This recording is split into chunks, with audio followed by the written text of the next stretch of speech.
வாழ்க்கையில சில சந்தர்ப்பங்கள்ல நாம சில அவமானங்களை சந்திச்சே தீர வேண்டியிருக்கு. என்ன பண்றது, காலம் அப்படி.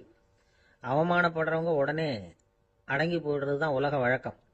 அவமானப்பட்டா உடனே சீறி எழறவங்களும் உண்டு. ஆனா அதையே ஒரு சவாலா எடுத்துக்கிட்டு முன்னுக்கு வர்றவங்களும் சில பேர் இருக்கிறாங்க. அவங்க ரொம்ப அபூர்வம்.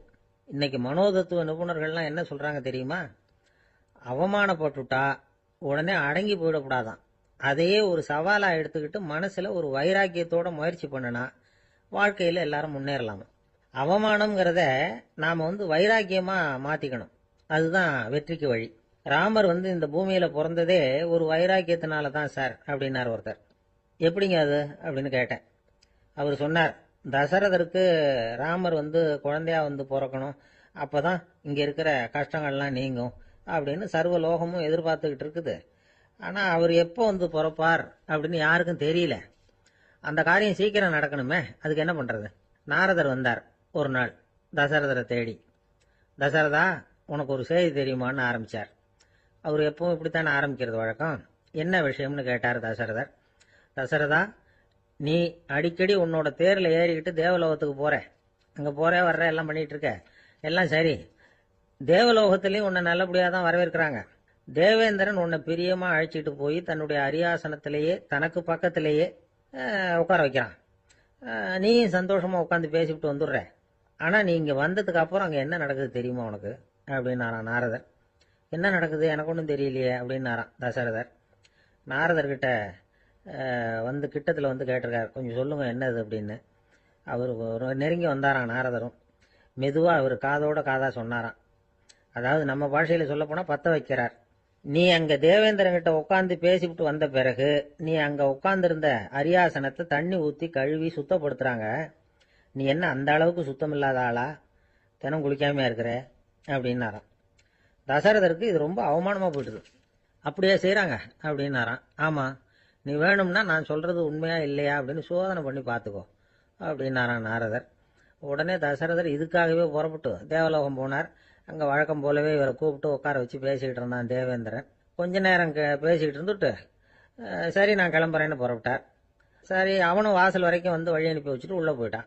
தசரதர் வெளியில கொஞ்ச நேரம் மறைஞ்சி இருந்துட்டு மெதுவா உள்ள எட்டி பார்த்தார் என்ன நடக்குதுன்னு. நாரதர் சொன்னது உண்மைதான். தசரதர் உட்கார்ந்து இருந்த ஆசனத்தை அங்க 2 தேவர்கள் கழுவி சுத்தப்படுத்திக்கிட்டு இருக்கிறாங்க. தசரதரால இதை தாங்கிக்க முடியல. அவருக்கு ரொம்ப அவமானமா போச்சு.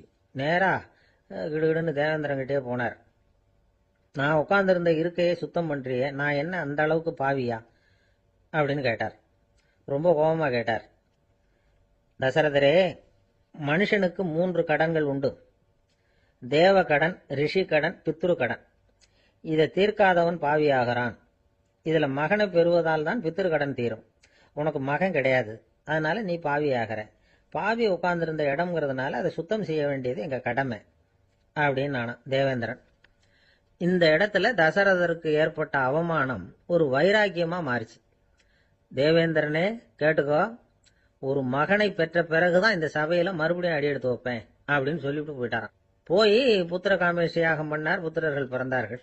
இந்த கதையில உள்ள கருத்து என்னன்னா, தேவேந்திரன் தசரதரை அப்படி அவமானப்படுத்தலைன்னா அவருக்கு இப்படி ஒரு வைராக்கியம் பிறந்திருக்குமா யோசிச்சு பார்க்கணும். நமக்கு ஏற்படுகிற சில அவமானங்களையும் வைராக்கியமா மாத்திக்குவோம். அப்படி மாத்திக்கிட்டோம்னா வாழ்க்கையில முன்னேறலாம். நம்ம ஆளுங்க சில பேர் அவமானத்தை வைராக்கியமா மாத்திக்கிறது எப்படி தெரியுமா? நம்ம கிட்ட ஒரு பையன் சொன்னான், எங்க அப்பா என்னை எல்லாருக்கும் முன்னாடி வச்சு திட்டிவிட்டார், பொறுப்பு இல்லாம ஊர் சுத்துறேன்னு சொல்லி அவமானப்படுத்தி விட்டார். இனிமே நீ என் முகத்திலேயே முழிக்காதரா போடான்னு வேற சொல்லிவிட்டார்.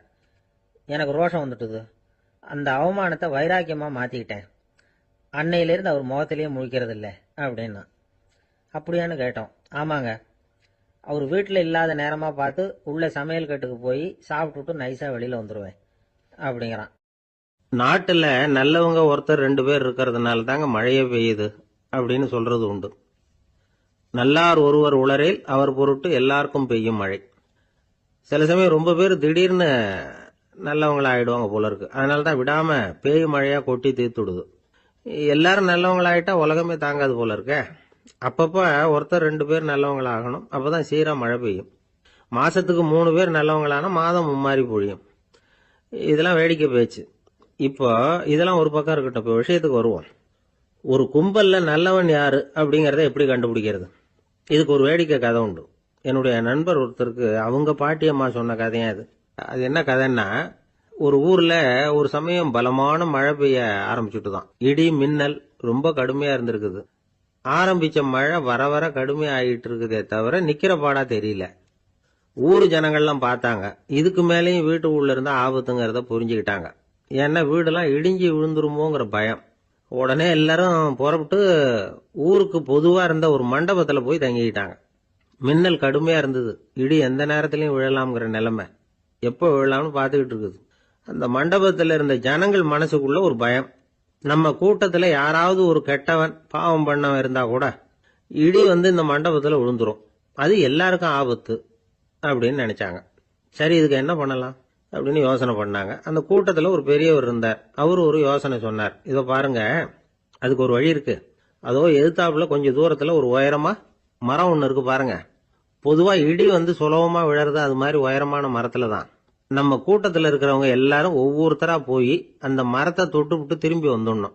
நம்மள பாவம் பண்ணவன் யாரோ அவன் அந்த மரத்தை தொடுற சமயத்துல இடி விழுந்துரும். அவன் மட்டும் போயிடுவான். மண்டபத்துல இருக்கிற நாமெல்லாம் பொழைச்சிக்கலாம் அப்படின்னு ஐடியா கொடுத்தாரு அந்த பெரியவர். இது நல்ல யோசனையா பட்டது. எல்லாரும் ஒத்துக்கிட்டாங்க. ஒவ்வொருத்தரா போய் அந்த மரத்தை தொட்டு விட்டு திரும்பி வந்தாங்க. இடி எதுவும் விழல. இன்னமும் பாவம் பண்ண ஆசாமி அதை போய் தொடல போல இருக்கு அப்படின்னு நினைச்சுக்கிட்டாங்க. ஒவ்வொருத்தரா போறாங்க. எல்லாரும் போய் தொட்டு விட்டு வந்தாச்சு. இன்னும் ஒரே ஒரு ஆசாமி தான் பாக்கி. கடைசியா இருந்த அந்த ஆள் பயந்துட்டான். இது வரைக்கும் இடி விழலைன்னா இப்ப என்ன அர்த்தம்? இப்ப நாம தான் பாக்கி, நாம தான் தப்பு பண்ண ஆள் போல இருக்கு அப்படின்னு நினைச்சுட்டான். அதனால துணிச்சலா போய் தொடறதுக்கு பயந்தான். தயங்கிக்கிட்டே இருந்தான். இருந்தாலும் மற்றவங்க எல்லாம் சும்மா இருப்பாங்களா? கட்டாயப்படுத்தி கழுத்தை பிடிச்சி தள்ளாத குறையா அவனை தள்ளி விட்டாங்க. போய் தொட்டுட்டு வாடான்னு. அவன் நடுங்கிட்டே போய் அந்த மரத்தை தொட்டான். அதே வினாடி ஒரு பயங்கரமான மின்னல் இடி விழுந்துட்டுது. எங்க விழுந்தது தெரியுமா? அந்த ஆள் மேல இல்ல, மண்டபத்துல விழுந்தது. மண்டபத்துல இருந்தவங்க பூரா காலி. அந்த ஒரு ஆள் மட்டும் பொழைச்சுக்கிட்டான்.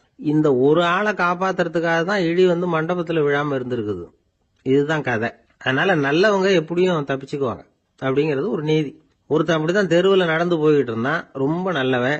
எதிரில் ஒருத்தன் சைக்கிள்ல வந்துகிட்டு இருந்தான். அதுல மோதி இவன் கீழே விழுந்துட்டான். சைக்கிள்காரன் உடனே இறங்கி இவனை தூக்கி விட்டான்.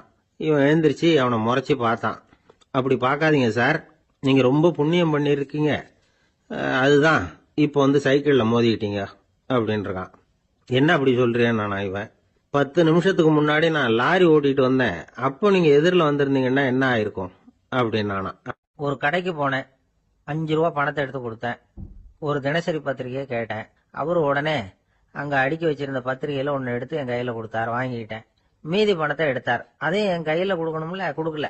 எதிரில் இருந்த பலகையில வச்சு எடுத்துக்க சொன்னார். எப்பவும் அவர் அப்படிதான் பண்ணுவாரு. நானும் எடுத்துக்கிட்டு வந்துருவேன். இவர் ஏன் இப்படி பண்றாருங்கிறது எனக்கு ரொம்ப நாளா ஒரு சந்தேகம். ஒரு நாள் அவர்கிட்டயே இதை கேட்டுவிட்டேன். ஏங்க, நீங்க உங்க கடைக்கு பொருள்கள் வாங்குறவங்களுக்கு நீங்க பாக்கி சில்லறைய கொடுக்கறப்ப பலகையில வச்சு விடுறீங்க, கையில கொடுக்க மாட்டேங்கிறீங்களே, ஏன் அப்படின்னு கேட்டேன்.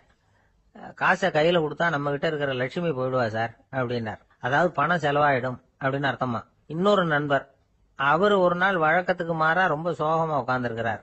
ஏங்க என்னாச்சு, ஏன் இப்படி கப்பலே கவிழ்ந்தது மாதிரி உட்கார்ந்துருக்கிறீங்க அப்படின்னு கேட்டேன். கப்பலே கவிழ்ந்திருந்தா கூட நான் இப்படி கவலைப்பட மாட்டேன் சார், வேற ஒண்ணு நடந்து போச்சுன்னார். என்னன்னு கேட்டேன். என் உச்சந்தலையில பள்ளி ஒண்ணு விழுந்துட்டுதுன்னார். அதுக்காகவா இப்படி அப்படின்னு ஆச்சரியப்பட்டேன்.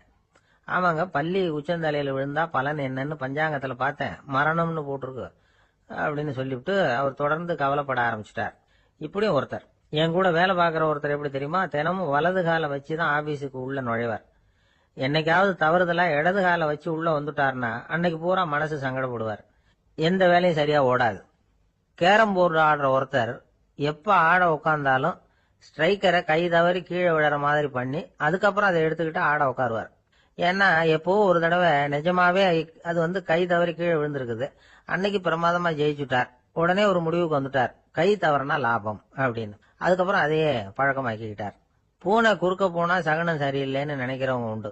ஆனா ஒருத்தர் எப்படி தெரியுமா, அவர் வெளியில கிளம்புற சமயம் பக்கத்து வீட்டு ரேடியோவில் மியாவ் மியாவ் பூனை குட்டின்னு பாட்டு சத்தம் கேட்டா கூட போதும், சகனம் சரியில்லைன்னு பிரயாணத்தை கேன்சல் பண்ணிவிடுவார். இப்ப இவ்வளவு எதுக்கு சொல்றோம்னா, அளவுக்கு மீறின சகுன நம்பிக்கைகள் இருக்கு பாருங்க, இதோட பயமும் சேர்ந்துகிட்டதுன்னு வச்சுக்கோங்க, இது ஒருத்தருடைய மனநிலையை பாதிச்சிடும். இது உளவியல் நிபுணர்கள் சொல்ற கருத்து. வாழ்க்கையே தடுமாற வச்சிரும். பாதுகாப்பு இல்லாத உணர்வு, ஒரு விதமான டிப்ரெஷன் மனநிலை, இதெல்லாம் தான் இதுக்கு காரணமா அமையலாம். சில பேர் காய்கறி நறுக்க கத்திய கையில் எடுத்தா கூட நேரம் சரியா இருக்கா அப்படின்னு பார்த்துட்டு தான் வேலையை ஆரம்பிக்கிறது வழக்கம். அறிவு தான் மனசுக்கு வாத்தியாரா இருக்கணும். அப்பதான் வாழ்க்கை நிம்மதியா இருக்கும். அறிவு மனசு சொல்றபடியெல்லாம் கேட்க ஆரம்பிச்சுட்டுதுன்னா இடைஞ்சல் தான். ஒருத்தருக்கு 7ஆம் நம்பர் தான் ராசியான நம்பராம். 7ஆம் தேதி தான் எந்த காரியத்தையும் ஆரம்பிப்பாராம். 7 எழுத்து வர்றது மாதிரி பேரை மாத்தி வச்சுக்கிட்டார். 7 மணிக்கு தான் தினமும் எழுந்திருப்பார். 7ஆம் நம்பர் வீட்டுல தான் குடியிருக்கார். கல்யாணம் கூட 7ஆம் தேதி தான் பண்ணிக்கிட்டார். அவர் ஒரு நாள் குதிரை பந்தயத்துக்கு போனாராம். குதிரையோட பேரையெல்லாம் பார்த்தார். ஒரு குதிரையோட பேர் 7 எழுத்துல அமைஞ்சிருந்தது. 7 தானே இவருக்கு அதிர்ஷ்ட நம்பர். அதனால உடனே அது பேர்ல பணத்தை கட்டினார். பந்தயம் நடந்தது. என்ன சார் ஆச்சுன்னு கேட்டாங்க. நான் பணம் கட்டின அந்த என்னோட குதிரை 7ஆவதா சேர்ந்தது சார் அப்படின்னாராம் சோகமா. ஒரு பெரிய அரசன் இந்த உலகம் பூராவையும் ஆண்டுகிட்டு இருந்தான். ரொம்ப காலம் அப்படி அரசாட்சி பண்ணிட்டு இருந்தான். திடீர்னு அவனுக்கும் சில எதிரிகள் முளைச்சாங்க. அவங்கெல்லாம் ஒன்று சேர்ந்து இவனை தோற்கடிச்சுட்டாங்க. தோத்து போனதும் இவனுக்கு பயம் வந்துட்டுது, எங்கே எதிரிகள் நம்ம கொண்டுடுவாங்களோ அப்படின்னு. வெளியில வந்தா தனக்கு ஆபத்துன்னு பயந்துகிட்டு யாருக்கும் தெரியாம ஒரு குகைக்குள்ள போய் பதுங்கி கிடக்குறான். நிலைமைய பாருங்க. முதல் நாள் அரண்மனையில அதிகாரம் பண்ணிக்கிட்டு இருந்தவன் மறுநாள் குகையில பயந்து போய் பதுங்கி கிடக்குறான். ராத்திரி நேரம் வந்தது. பசி வயத்தை கிள்ளுது. பிச்சை எடுத்து சாப்பிட வேண்டிய நிலைமை. பிச்சை எடுக்கிறதுக்கு பாத்திரம் வேணுமே, என்ன பண்றது அப்படின்னு அங்கேயும் இங்கேயும் பாக்குறான். ஒரு மூலையில யாரோ விட்டுட்டு போன ஒரு ஓடு கிடக்குது. அதை எடுத்துக்கிட்டு புறப்பட்டான். இருட்டுல வழி புரியல. ஏதோ ஒரு யூகத்துல காலை மெதுவா எடுத்து வச்சு நடந்து போயிட்டு இருக்கிறான். வழியில ஒரு கருப்பு நாய் படுத்து கிடந்தது.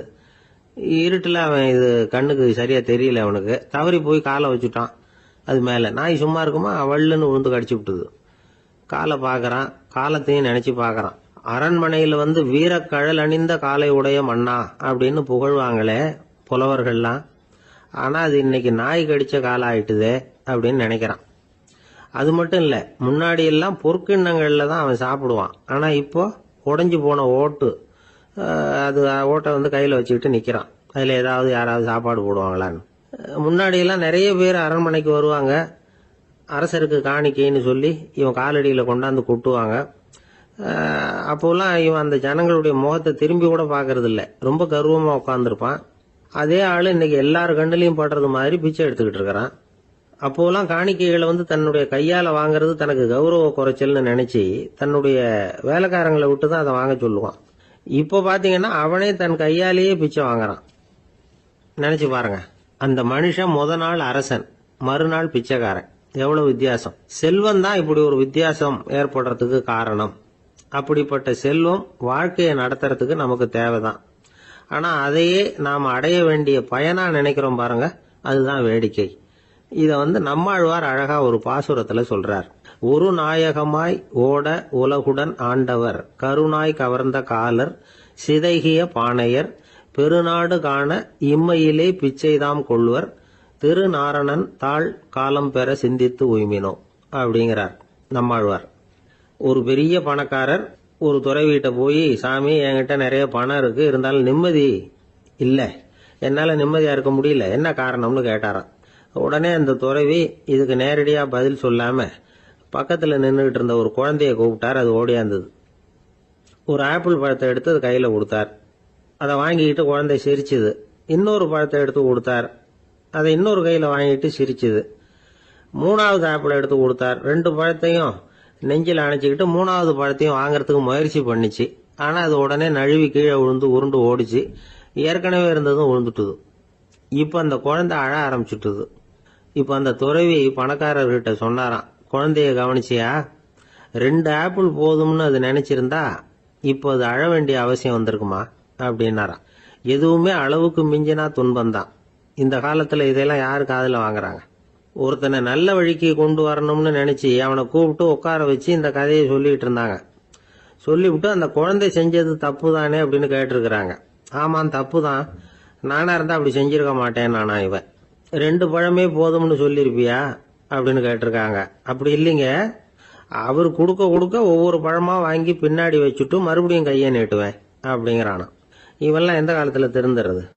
ஒரு பெரிய தத்துவ சிந்தனையாளர் இருந்தார், சுவாங்சு அப்படின்னு பேரு.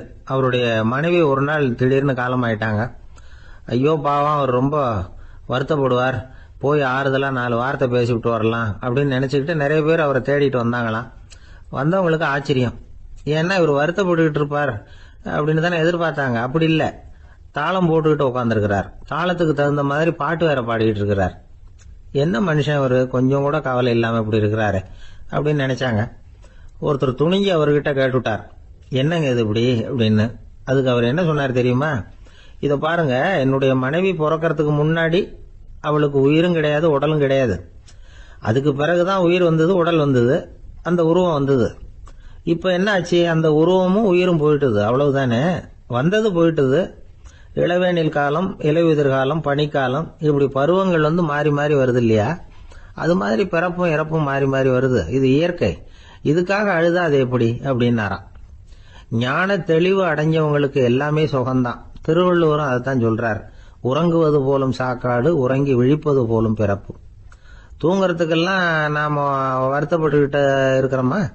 இன்னைக்கு தூங்க வேண்டியிருக்குதே, இன்னும் கொஞ்சம் நேரத்தில் நான் தூங்க வேண்டியிருக்கு அப்படின்னு சொல்லி யாராவது அழுதுகிட்டு இருப்பாங்களா? அதனால் இந்த உலக வாழ்க்கையினுடைய இயல்பை யதார்த்தத்தை நாம தெளிவாக புரிஞ்சுக்கணும். அப்படி புரிஞ்சுக்கிட்டா நாம கவலை இல்லாமல் வாழ முடியும். ஒரு வயசான தாத்தா பாட்டி 60 வருஷத்துக்கு முன்னாடி அவங்களுக்கு கல்யாணம் ஆச்சு, ஒன்னாவே வாழ்ந்தாங்க, ஒன்னாவே இறந்து போனாங்க. இப்போ அவங்க 2 பேரும் சொர்க்கத்துக்கு போய் சேர்ந்தாங்க. அங்கே எல்லா வசதியும் இருந்தது. ஒரு பெரிய பங்களாவே இவங்களுக்கு ஒதுக்கி கொடுத்தாங்களாம். இதுக்கு எவ்வளவு வாடகைன்னு கேட்டார் தாத்தா. வாடகையெல்லாம் கிடையாது, இலவசம் அப்படின்னார் அங்க இருந்தவர். அந்த வீட்டுக்கு பின்னாடி ஒரு பெரிய புல்வெளி இருந்தது. இதுல விளையாட ஏதாவது கட்டணம் உண்டான்னு கேட்டிருக்காரு தாத்தா. அதெல்லாம் ஒன்றும் கிடையாது, பணம்லாம் கட்ட வேண்டியதில்லை அப்படின்னாரு அவரு. பக்கத்துல ஹோட்டல் மாதிரி ஒரு பெரிய கட்டடம், உள்ள சாப்பாட்டு மேஜைகள், அது மேல விதவிதமான பலகாரங்கள். சாப்பாட்டுக்கெல்லாம் எவ்வளவு அப்படின்னு விசாரிச்சாராம் தாத்தா. அதுதான் சொன்னேனே, இங்க எல்லாமே இலவசம்தான், எது வேணும்னாலும் சாப்பிடலாம், எவ்வளவு வேணும்னாலும் சாப்பிடலாம் அப்படின்னாரா. நீங்க சொல்றீங்க அப்படி, ஆனா நான் சர்க்கரை சேர்த்துக்க கூடாது, உப்பு சேர்த்துக்க கூடாது, பாட்டி கையால எப்பவும் பத்திய சாப்பாடு தான் அப்படின்னாராம் தாத்தா. இத பாருங்க, இங்க உங்களுக்கு அந்த கவலையும் வேண்டியதில்லை. இங்க நீங்க ஸ்வீட்டு சாப்பிடலாம், காரம் சாப்பிடலாம், உங்களுக்கு எந்த நோயும் வராது அப்படின்னாராம் அங்க சொர்க்கத்துல இருந்தவர். இதை கேட்ட உடனே அந்த தாத்தா பக்கத்துல நின்ன பாட்டியை பார்த்து கத்தினாராம், அடி பாவி, எல்லாத்தையும் கெடுத்துட்டியே, நீ எனக்கு பத்திய சாப்பாடு போடாம கண்டதை திங்க விட்டுருந்தா 10 வருஷத்துக்கு முன்னாடியே நான் இங்க சேர்ந்திருப்பேனே அப்படின்னாராம். ஒரு விவசாயி விதைக்கிறதுக்காக வயல்வெளி பக்கம் போறார். விதைகளை அள்ளி வீசினார். அப்ப என்ன ஆச்சுன்னா, சில விதைகள் பாதை ஓரத்துல விழுந்தது, சில விதைகள் முள் செடிகள் மண்டி இருந்த புதருக்கு இடையில விழுந்தது, சில விதைகள் நல்ல நிலத்துல விழுந்தது. பாதை ஓரத்துல விழுந்த விதை என்ன ஆச்சுன்னா, அதெல்லாம் பறவைகள் கண்ணுல போட்டுட்டுது, உடனே உட்காந்து கொத்தி தின்னுட்டு போட்டுது. அதிகமா மண் இல்லாத பாறை பகுதியில் விழுந்த விதையெல்லாம் லேசா வேர் விட்டு முளைக்க ஆரம்பிச்சுது. அதுக்கப்புறம் வேர் கீழேயும் ஆழமா போக முடியல, மேலேயும் சூரிய வெப்பம் அதிகம் தாங்க முடியல, எல்லாம் காஞ்சி கருகி போட்டுது. புதர் பகுதியில சில விதைகள் விழுந்தது இல்லையா, முள் செடிகள் காடா மண்டி போயிருந்தது. அதனால முளைச்சு வர்ற செடிக்கு நெருக்கடி அதிகமா போட்டுது, சரியா வளர முடியல, விளைச்சலும் சரியா இல்ல. நல்ல நிலத்துல விழுந்த விதைகள் மட்டும் நல்லா முளைச்சது, நல்லா வளர்ந்தது, விளைச்சலும் பிரமாதமா இருந்தது. இந்த கதையை சொல்லிவிட்டு கேட்க செவியுள்ளோர் கேட்கட்டும் அப்படிங்கிறார் இயேசு பெருமான். ஆமா, இயேசு கடலில் நின்ற படகு ஒண்ணுல உட்கார்ந்துருக்கிறார். கடற்கரையில ஏராளமான மக்கள் உட்கார்ந்துருக்கிறாங்க. அந்த சமயத்துலதான் இயேசு ஓமைகள் மூலமா மக்களுக்கு பல உண்மைகளை சொல்லிட்டு இருக்கிறார். மக்கள் அந்த கதையை கேட்டுட்டு ஒன்னும் புரியாம முழிக்கிறாங்க. அத கவனித்த இயேசு அந்த ஓமையை விளக்க ஆரம்பிச்சார். இதுல அந்த விதைக்கிறவர் தான் இறைவன். அவருடைய வார்த்தைகளை விதைக்கிறார். அந்த வார்த்தைகளை கேட்கிற மக்கள் அந்த விழுந்த விதைகள் மாதிரி 4 வகையானவர்கள். சில பேர் பாதை ஓரத்தில் விழுந்த விதைகள் மாதிரி இறைவன் வார்த்தைகளை அவங்க கேட்கறாங்க. ஆனா தீய எண்ணங்கள் செய்கைகள் மூலமா விதைக்கப்பட்ட வார்த்தைகள் அழிஞ்சு போடுது. இறைவன் வார்த்தைகளை கேட்ட உடனே மகிழ்ந்து போய் உடனே சில பேர் அதை ஏத்துக்கிறாங்க. இவங்கெல்லாம் அந்த பாறை பகுதியில் விழுந்த விதைகள் மாதிரி. அதனால இவங்கெல்லாம் வேறு இல்லாதவங்க, கொஞ்ச காலத்துக்கு இறை வார்த்தைகளுக்கு கீழ்ப்படிந்து நடப்பாங்க. அதனால ஏதாவது இடைஞ்சல் ஏற்பட்டா உடனே தடுமாறுவாங்க. தங்கள்கிட்ட இருக்கிற நல்ல பண்புகளை விட்டுட்டு பாவ வழிகளுக்கு போயிடுவாங்க. முள் செடிகளுக்கு இடையில விழுந்த விதைகள் மாதிரி உள்ளவங்க யாருன்னா, இவங்களுக்கு உலக கவலை உண்டு, செல்வத்தின் மீது மயக்கம் உடையவர்கள். உலக ஆசைகள் இவங்களுக்குள்ள பூந்துடுறதுனால அங்க இருக்கிற நல்ல பண்புகள் மறைஞ்சு போயிடுது. அதனால அவங்களும் உபயோகம் இல்லாதவங்களா ஆயிடுறாங்க. நல்ல மனிதர்கள் நல்ல நிலத்துல விழுந்த விதைகளுக்கு ஒப்பானவர்கள். இவங்க இறை வார்த்தையை கேட்கறாங்க, அதை ஏத்துக்கிறாங்க, அவங்களும் நல்லபடியா வாழறாங்க, அடுத்தவங்களுக்கும் உபயோகமா இருப்பாங்க. இதுதான் இயேசு சொன்ன விளக்கம். நல்ல வார்த்தைகளை கேளுங்கள், நல்ல வார்த்தைகளை ஏற்றுக்கொள்ளுங்கள், அடுத்தவங்களுக்கு உபயோகமா இருங்க. இதுதான் பெரியவங்க எல்லாம் நமக்கு சொல்லுகிற உபதேசம். ஒரு அப்பா தன்னுடைய மகனுக்கு உபதேசம் பண்ணார். இத பாருப்பா, நல்ல வார்த்தைகளை கேட்கணும், எப்போதுமே மகன் அப்பா பேச்ச கேட்கறது நல்லது அப்படின்னாராம். நீ ஏதாவது ஒரு தப்பு பண்ணா என் தலையில ஒரு முடி நரைச்சு வெள்ளையா போடும்பா, நீ செய்யற ஒவ்வொரு தப்புக்கும் என் தலையில ஒவ்வொரு முடி வெள்ளையாயிடும் அப்படின்னாராம். பையன் யோசிச்சான், அப்பா இப்பதான் எனக்கு புரியுது, தாத்தாவோட தலைமுடி பூராவும் வெள்ளையா இருக்கிறதுக்கு என்ன காரணம்ங்கிறது எனக்கு இப்பதான் புரியுது அப்படின்னா. ஒரு ஊர்ல ஒரு ராஜா இருந்தார். அவர் ஒரு பூனை வளர்த்தார். ரொம்ப செல்லமா அவர் அந்த பூனையை வளர்த்தார். அவர் என்ன பண்ணுவார் தெரியுமா? இரவு நேரத்துல அந்த பூனையோட தலையில ஒரு விளக்க வச்சிருவார். அந்த பூனை ரொம்ப ஜாக்கிரதையா அந்த விளக்கு கீழே விழுந்துடாம பாத்துக்கும். தலையை ஆட்டாம ரொம்ப நிதானமா ராஜா பின்னாடி நடந்து போய்கிட்டே இருக்கும். அந்த விளக்கு வெளிச்சத்துல எல்லா வேலைகளையும் செஞ்சிருவார். கையில ஒரு விளக்க தனியா எடுத்துட்டு போக வேண்டிய அவசியமே இல்லை. விளக்க தூக்கிட்டு போற வேலையை அந்த பூனை பாத்துக்கும்.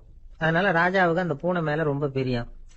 மந்திரிகளை எல்லாம் கூப்பிட்டு அவங்க கிட்ட சொல்லுவார், பாத்தீங்களா இந்த பூனை எவ்வளவு விசுவாசமா நடக்குது, என் பேர்ல எவ்வளவு மரியாதை பாத்தீங்களா அதுக்கு அப்படிம்பார்.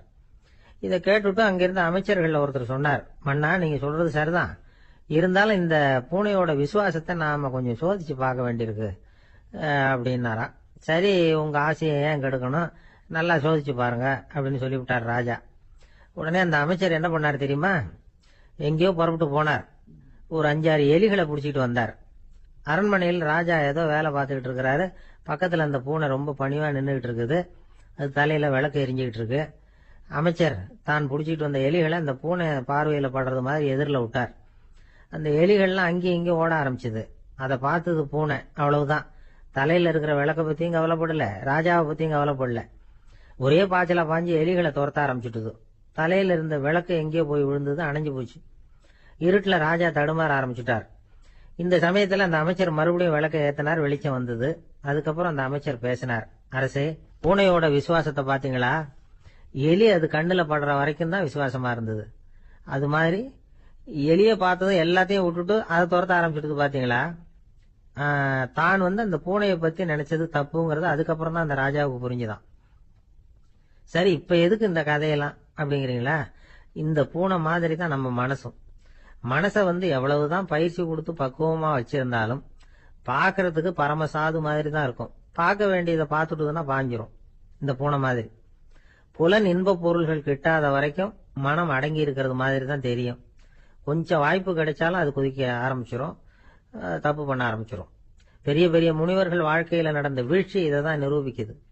புலன்களின் ஆற்றல் அதிகம், அதனால மனக்கட்டுப்பாடு பயிற்சிகள்ல ரொம்ப எச்சரிக்கையா இருக்கணுங்கிறார் சுவாமி சிவானந்தர். மது பழக்கத்தையே விட்டுட்டேன்னு உறுதியா இருப்பான். கடை கண்ணுல பட்டுட்டுதுன்னா கால் அவனை கேட்காமலே இழுத்துட்டு உள்ள போயிடும். இதுதான் மனசுங்கிறது. அதுதான் அந்த ராஜா வளர்த்த பூனை. நம்மால் ஒருத்தன் அந்த ராஜா பூனை தலையில விளக்க வச்சது மாதிரி இவன் தன்னுடைய தலையிலேயே ஒரு விளக்க ஏற்றி வச்சுக்கிட்டு என்னத்தையோ தேட ஆரம்பிச்சான். தேடிட்டு இருக்கிறான். தலையை ஆட்டாம நிதானமா நடந்து ரொம்ப நேரமா தேடிட்டு இருக்கிறான். அந்த சமயம் அங்க ஒருத்தர் என்னத்தை தேடுறீங்கன்னு கேட்டார். அதுதான் மறந்து போச்சு அப்படின்னு இழுத்தான். சரி, கொஞ்சம் இப்படி உட்காருங்க, ஞாபகம் வந்ததுன்னு தேட ஆரம்பிக்கலாம் அப்படின்னாரு அவரு. இவன் கொஞ்ச நேரம் உட்காந்து யோசிச்சான். அப்புறம் திடீர்னு எழுந்திருச்சான். ஞாபகம் வந்துட்டுதுன்னா. என்னன்னு கேட்டார். எங்க வீட்டுல இருந்த விளக்க எங்க வச்சேன்னு தெரியல, அததான் தேடிட்டு இருக்கிறேன், ஏத்தி வைக்கலாம்னு பாக்குறேன் அப்படின்னா. ஒரு ஆள் இருந்தான், நிறைய பணம் சம்பாதிச்சான்.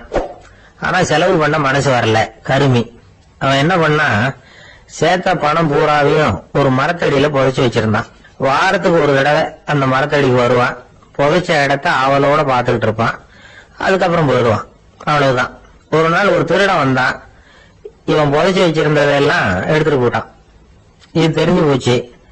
அந்த கருமி புலம்ப ஆரம்பிச்சுட்டான். இவன் புலம்பல கேட்டதும் அக்கம் பக்கத்துல இருந்தவங்க எல்லாம் ஓடி வந்தாங்க. என்ன விஷயம்னு விசாரிச்சாங்க. இவன் சொன்னான். ஒரு பெரியவர் கேட்டார், ஏப்பா வாரம் வந்து இந்த இடத்த பாக்குறதாக சொன்னியே, எப்பவாவது இதுல இருக்கிற பணத்தை எடுத்து செலவு பண்ணிருக்கியா அப்படின்னு கேட்டார். நான் அப்பப்போ வந்து அதை பாக்குறதுதான் வழக்கம், அதை தொட்டதே இல்லைன்னு அவன்.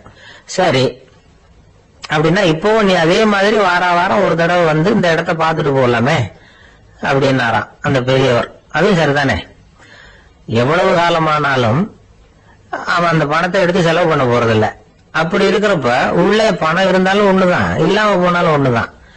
இதுல இருந்து என்ன புரியுதுன்னா, ஒருத்தர் கிட்ட இருக்கிற பணத்தை கொண்டு அவரு பணக்காரரா ஏழையா அப்படின்னு முடிவு செய்யறது சரியில்லை. அந்த செல்வத்தை அனுபவிக்கிற திறன், பயன்படுத்துற திறன், அதை வச்சுதான் அவர் ஏழையா பணக்காரரா அப்படிங்கறத நிர்ணயம் பண்ணணும். அதுதான் சரி. செலவு பண்ண தெரியாதவன் சேகரம் பண்ணிட்டே இருக்கிறதுனால என்ன பிரயோஜனம்? தலைமுடியே இல்லாதவன் தாராளமா சீப்புகளை வாங்கி சேகரம் பண்றது மாதிரி தானே இது. சில சமயம் செலவு பண்ண நாம தயாரா இருந்தா கூட அந்த செல்வம் நமக்கு பயன்படுறது இல்ல. அரேபியாவில் ஒரு நகை வியாபாரி விலை உயர்ந்த முத்துக்களை எல்லாம் அவர் வச்சு வியாபாரம் பண்ணிட்டு இருந்தார். அவர் ஒரு சமயம் ஒரு பாலைவனம் வழியா போயிட்டு இருக்கிறார் ஒட்டகத்துல. அப்போ திடீர்னு கடுமையான புயல் வீச ஆரம்பிச்சுட்டு திசை தவறி இவர் எங்கேயோ வந்துட்டார். கூட வந்தவங்களையும் காணல, எங்க போனாலும் தெரியல. இவர் ரொம்ப பயந்து போய் அங்கே எங்கேயுமா அலைஞ்சு திரியிறார். வழியே தெரியல. பசி கடுமையாயிட்டுது. ஒட்டகத்து முதுகுல ஒரு மூட்டை இருந்தது, அதை பிரிச்சு பார்த்தார். உள்ள ஏதாவது இருக்கான்னு தேடி பாக்குறார். அது வரைக்கும் கண்ணுல தட்டுப்படாத அபூர்வமான ஒரு பை கண்ணுல போட்டது. ஆஹா, அதுல ஏதாவது சாப்பிடறதுக்கு இருக்கும் அப்படின்னு நினைச்சு ஆவலா அதை பிரிச்சு பாக்குறார். அந்த பையில விலை உயர்ந்த முத்துக்கள் நிறைய இருந்ததாம். அப்பதான் அவர் நினைச்சாராம், விலை உயர்ந்த முத்துக்கள் கூட சாப்பிடுறதுக்கு உணவாக முடியாது அப்படிங்கறத புரிஞ்சுக்கிட்டாராம். எந்த நேரத்துல எது நமக்கு தேவையோ அது நமக்கு தாராளமா கிடைக்கணும். அப்படி அது கிடைக்கிறதுக்கு நம்ம கிட்ட இருக்கிற செல்வம் பயன்படணும். அது நமக்கும் பயன்படலாம், நம்ம மூலமா அடுத்தவங்களுக்கும் பயன்படலாம். அதுதான் செல்வத்தின் பயன். ஒரு மரத்தடியில ஒருத்தன் உட்கார்ந்து அழுதுகிட்டு இருந்தான். அந்த பக்கமா வந்த இன்னொருத்தன் ஏப்பா அழுதுகிட்டு இருக்கிறேன்னு கேட்டான். இந்த இடத்துலதான் பூமிக்கு அடியில பணம் இருக்குது, புதைச்ச இடம் தெரியல, அதான் அழறேன் அப்படின்னா. நல்லா ஞாபகப்படுத்தி பாரு, எந்த இடத்துல புதைச்ச அப்படின்னு கேட்டான் இவன். அது எப்படி எனக்கு தெரியும், புதைச்சு வச்சிருக்கிறவன் நான் இல்லையே, எங்க எழுத்து விட்டுக்காரன் அப்படின்னானா இவன். ஜவஹர்லால் நேரு பிரதமரா இருந்த சமயம் அவர் ஒரு தடவை சென்னைக்கு வந்திருக்கிறார். இங்கே சில முக்கிய நிகழ்ச்சிகள்ல கலந்துக்கிறதுக்காக வந்திருந்தார். ஆளுநர் மாளிகையில ஒரு நாள் ராத்திரி தங்கி மறுநாள் புதுடெல்லி புறப்படுறதாக ஏற்பாடு. நிகழ்ச்சிகளை எல்லாம் முடிச்சுக்கிட்டு ஆளுநர் மாளிகையில தங்கி இருக்கிறார். அன்றைக்கு இரவு படிக்கிறதுக்கு ஒரு முக்கியமான புத்தகம் அவருக்கு தேவைப்பட்டது. அந்த சமயத்துல உலக அளவுல ஒரு முக்கியமான பொருளாதாரம் சம்பந்தமான ஒரு புத்தகம் வெளியாகி இருக்கிற விஷயம் அவருக்கு தெரியும். அந்த புத்தகம் மெட்ராஸுக்கு வந்திருக்குமா, அது இங்க கிடைக்குமா அப்படின்னு விசாரிச்சிருக்கிறார் நேருஜி. அவர் இப்படி கேட்ட உடனே அங்க இருந்தவங்க எல்லாம் ரொம்ப பரபரப்பா செயல்பட ஆரம்பிச்சுட்டாங்க. முக்கியமான இடங்கள்ல எல்லாம் விசாரிச்சிருக்கிறாங்க, அந்த புத்தகம் உங்ககிட்ட இருக்கான்னு.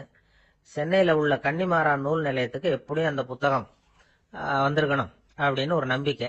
அங்க விசாரிச்சாங்க. அந்த புத்தகம் 2 நாளைக்கு முன்னாடி தான் அங்க வந்திருக்குது அப்படிங்கிற விஷயம் தெரிஞ்சது. உடனே எல்லாரும் அங்க ஓடினாங்க. அவங்களுக்கு இன்னொரு சந்தேகம், புத்தகம் வந்திருக்கு சரி, அது இந்த சமயத்துல வேற யாரும் படிக்கிறதுக்கு எடுத்துட்டு போயிருக்க கூடாதே அப்படிங்கிற சந்தேகம். இருந்தாலும் மனசுக்குள்ள ஒரு தைரியம், இப்படி ஒரு புத்தகம் வெளிவந்திருக்கிற விஷயமே நேருஜி சொல்லிதான் நமக்கே தெரியும்.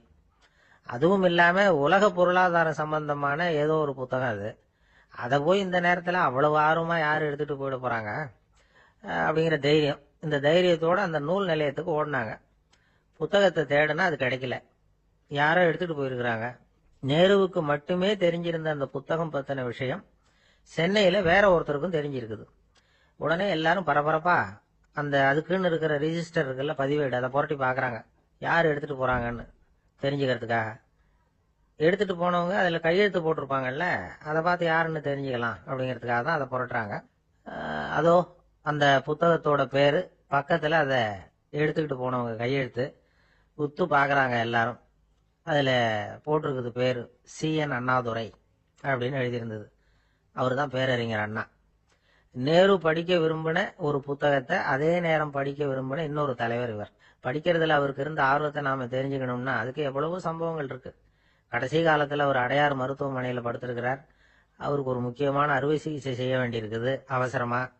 அமெரிக்காவிலேருந்து டாக்டர் மில்லர் வந்திருக்கிறார். அவர்கிட்ட கேட்கிறார், டாக்டர் நாளைக்கே அறுவை சிகிச்சை செய்ய போறீங்களா அப்படின்னு. ஆமாங்கிறார் டாக்டர் மில்லர். நாளைக்கு மறுநாள் செஞ்சுக்கிறேனே அப்படின்னாராம் அண்ணா. ஏன் ஏதாவது நாள் பாக்குறீங்களான்னு கேட்டிருக்கார். இல்ல, ஒரு புத்தகத்தை படிச்சுக்கிட்டு இருக்கிறேன், அதை நாளைக்குள்ள முடிச்சிருவேன், அதுக்கப்புறம் நான் இறந்தாலும் கவலை இல்லை அப்படின்னாராம் இவர். அவர் தான் அறிஞர் அண்ணா.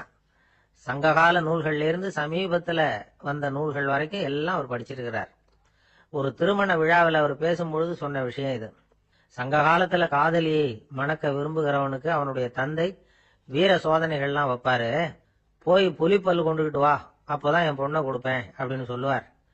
காதலன் உடனே காட்டுக்கு போவான், ஒரு புலியை கொன்று அதனுடைய பல்ல கொண்டுகிட்டு வருவான். அதை வீர பதக்கத்துல பதிச்சு அவனுக்கு மாமனார் சூட்டுவார் கல்யாண சமயத்துல. இப்போலாம் காதலன் கிட்ட அப்படி சொல்ல முடியாது. இப்போலாம் காதலன் கிட்ட காட்டுக்கு போய் புலிப்பல் கொண்டுகிட்டு வான்னு யாராவது சொன்னா புலிதான் மாப்பிள்ளையா வந்து சேரும் அப்படின்னா. ஒரே ஒரு ஊர்ல ஒரு ராஜா இருந்தார். அவரு ஒரு வித்தியாசமான ராஜா. எந்த வகையில வித்தியாசமானவர்னு கேட்டா, மக்கள் கிட்ட வரி வசூல் பண்றதுல கொஞ்சம் வித்தியாசமானவர்.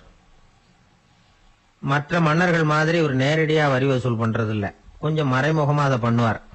அது எப்படின்னா, ஒவ்வொரு குடிமக்களுக்கும் மாசம் ஒரு மரக்கால் நெல் மக்கள் கொடுக்கறது இல்ல, ராஜா மக்களுக்கு கொடுப்பார் ஒரு மரக்கால் நெல்ல. அதாவது அரண்மனையிலிருந்து ஒவ்வொரு வீட்டுக்கும் நெல் வந்து சேர்ந்துரும். அந்த ஒரு மரக்கால் நெல்ல இவங்க வாங்கிக்கிட்டு அதுக்கு பதிலா ஒரு மரக்கால் அரிசியை ராஜாவுக்கு திருப்பி கொடுக்கணும். இதுதான் அந்த ஊர் வழக்கம். ராஜா வந்து ஜனங்களுக்கு நெல்லை கொடுத்துட்டு அதுக்கு பதிலா அதே அளவு அரிசியா திருப்பி வாங்கிக்குவார். இதை தவிர வரி எதுவும் வசூல் பண்றது இல்ல. இப்படி ஒரு ராஜா. இது மேம்போக்கா பாக்கிறதுக்கு ஏதோ சாதாரணமா தெரிஞ்சாலும் குடிமக்கள் ரொம்பவும் கஷ்டப்பட்டாங்க. ராஜா கொடுக்கற நெல்லையும் அரிசியாக்கணும், அதோட இன்னும் ஒரு பாதி அரிசியை அவங்க சேர்த்தும் கொடுத்தாகணும். என்ன பண்றது? மக்கள் வந்து ராஜாவை திட்ட ஆரம்பிச்சுட்டாங்க. இந்த ராஜா எப்ப சாவார் அப்படின்னு எதிர்பார்க்க ஆரம்பிச்சுட்டாங்க. ஏன்னா ரொம்ப கஷ்டப்படுத்துறாரு அப்படின்னு. பல பேர் அந்த ஊர்ல வீட்டை காலி பண்ணிவிட்டு வெளி தேசத்துக்கு போயிட்டாங்க, இங்க காலம் தள்ளுறது ரொம்ப கஷ்டம்னு. மக்கள் எதிர்பார்த்தது மாதிரியே நடந்தது.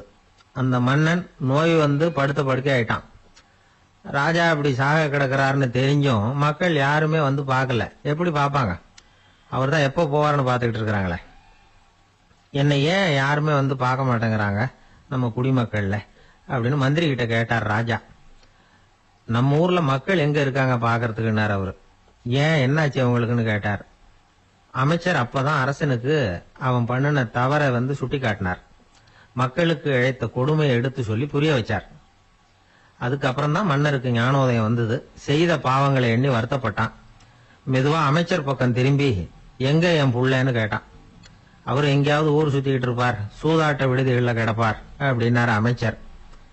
அவன் எங்க இருந்தாலும் உடனே அழைச்சிட்டு வாங்கன்னு உத்தரவு போட்டார் ராஜா.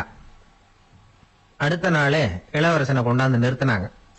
தந்தையே, என்ன செய்யணும்னா சொல்லுங்க அப்படின்னு கேட்டான் இளவரசன். அவர் சொன்னார், மகனே, மக்களுக்கு வந்து நான் பொல்லாதவன் ஆயிட்டேன், அவங்கெல்லாம் என்ன நல்லவன்னு சொல்லணும், அப்படி அவங்கள சொல்ல வைக்க வேண்டியது உன்னோட பொறுப்புன்னார்.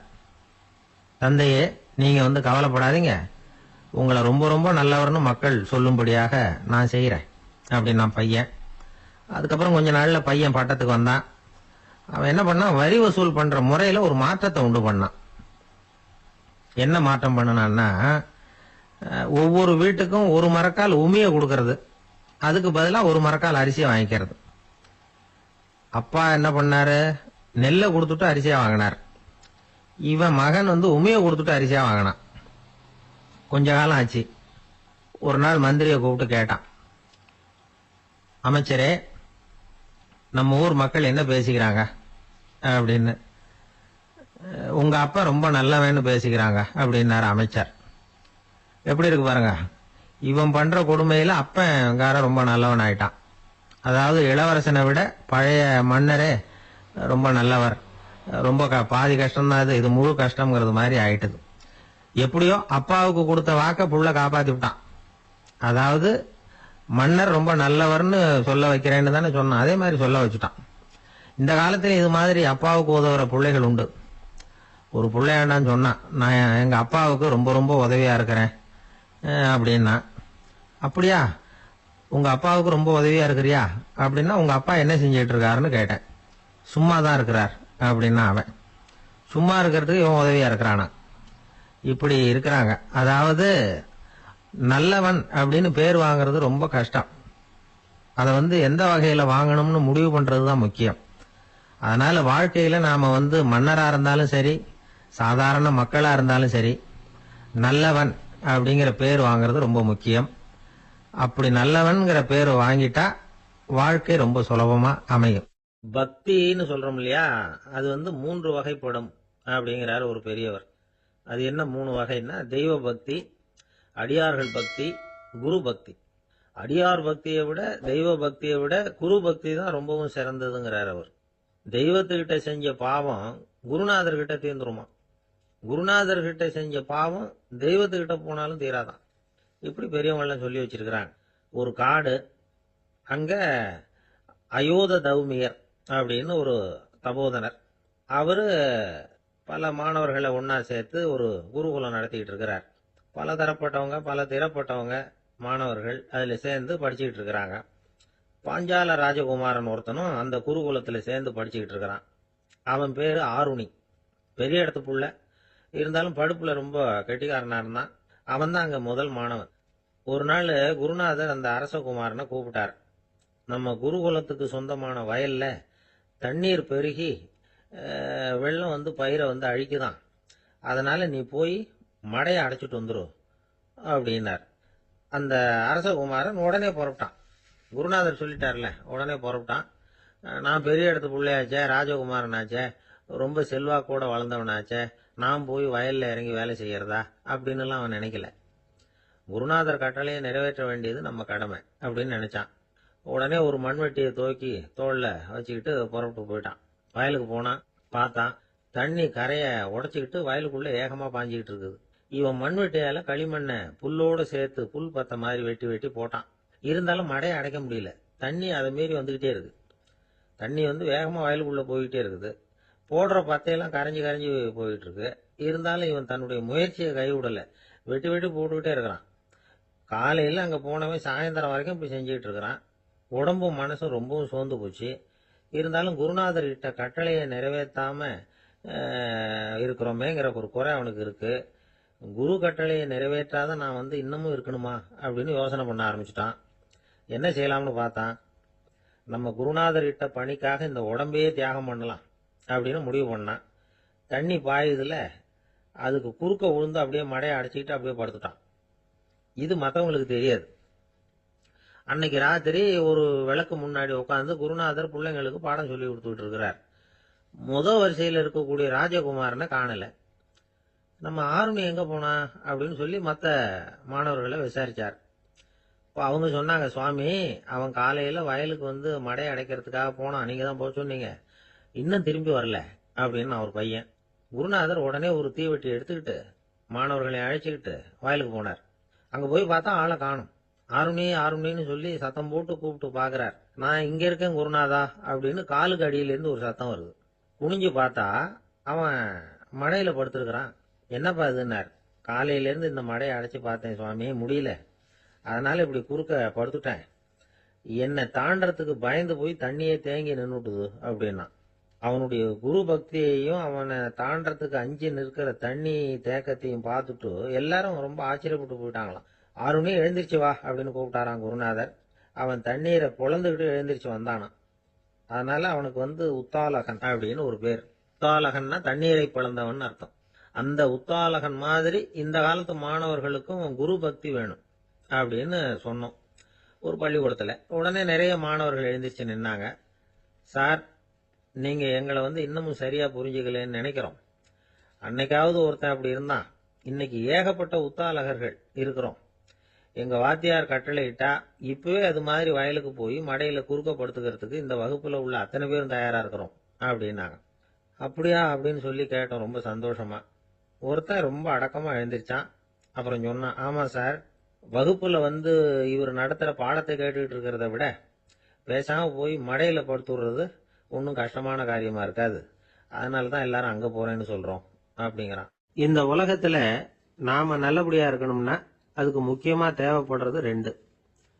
ஒன்னு செல்வம், இன்னொன்னு அறிவு. சரி, இது ரெண்டுல சிறந்தது எது அப்படின்னு ஒரு கேள்வி கேட்டா என்ன பதில் சொல்றது? இதே கேள்விய ஹசரத் அலி அவர்கள் கிட்ட கேட்டாங்களாம். அவர் ஒரு பெரிய அறிஞர்.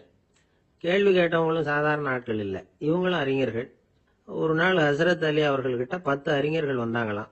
ஐயா, நாங்க 10 பேரும் உங்ககிட்ட ஒரே கேள்வியை தான் கேட்க வந்திருக்கிறோம். ஆனா எங்க 10 பேருக்கும் நீங்க தனித்தனியா பதில் சொல்ல முடியுமா அப்படின்னு கேட்டிருக்காங்க. அதாவது அவங்க ஒரே கேள்விக்கு இவர்கிட்ட இருந்து 10 விதமான பதில் எதிர்பார்க்கறாங்க. சரி கேளுங்க, என்ன கேள்வி அப்படின்னாரு அவர்.